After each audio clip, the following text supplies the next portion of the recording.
Good afternoon, Mark. TGIT. Thank goodness it's Thursday. Yeah, I just made that up, but it's been a long week. I have lots of things to say to you today, and some of them kind of will tie up the loose ends, so I'm going to work through them really quickly.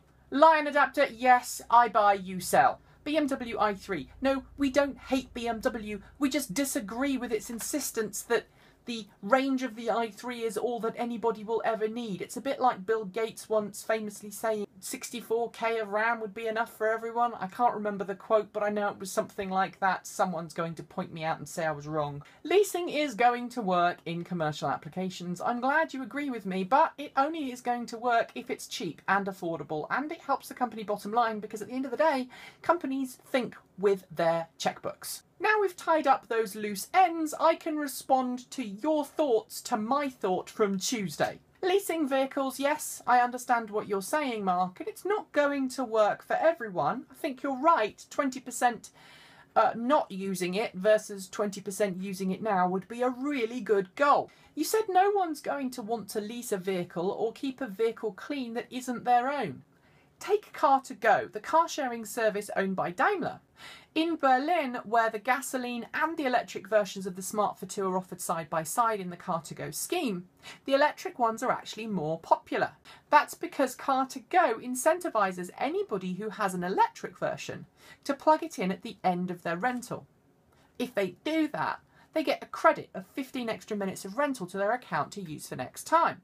In short, Car2Go is incentivising people to do something that has to be done in order to keep the car in an operational state. Why can't you incentivise people to keep the car clean in the same way?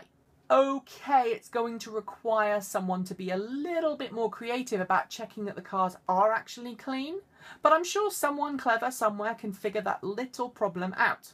Now on to your thoughts from yesterday. And yes, Mark, I have a Pebble. I quite like the interconnected world, as you probably know.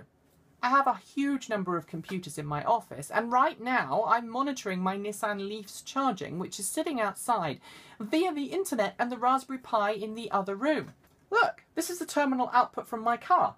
I have 51 miles of range. Provided they have the right security practices, then your data should be safe.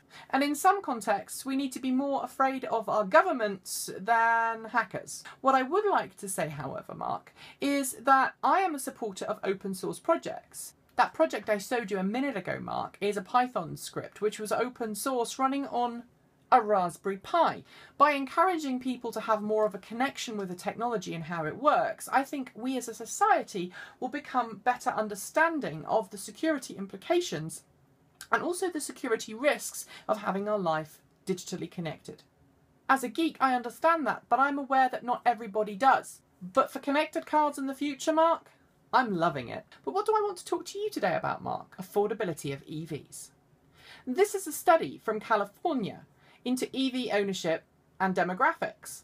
And it shows that of the 4,000 or so respondents in this survey, a massive 50% had incomes more than $150,000 a year. The average mean income in the US in 2012 was just $51,000. More than half of the people who responded to this survey had an income more than 3 times that of the US national average. Half! And that tells me one thing. It tells me that EVs are still way too expensive for your average man and woman in the street. There's a surprise. But I'm serious. If we want EVs to be truly beneficial to everyone, if we want EV technology to be truly forward-thinking, we need to figure out ways of making EVs affordable for everyone. And I know someone's going to say this is some kind of weird, wacky socialism, but I really think that our EV purchase incentives worldwide need to be based on income rather than the vehicle you buy.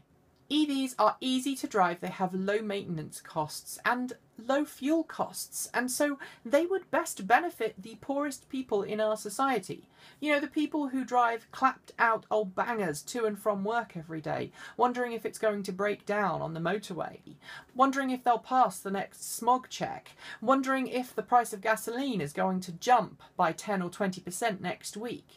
Those are the people who stand to benefit the most from EVs. The average wage in the city I'm living in right now is just $20,000 a year. Who can afford to buy an EV on that salary? How do we make EVs more affordable for everyone? because until we do, they really won't catch on. I hope you have a really good day tomorrow. I hope everybody at home has a really good evening, and I'll see you on Monday.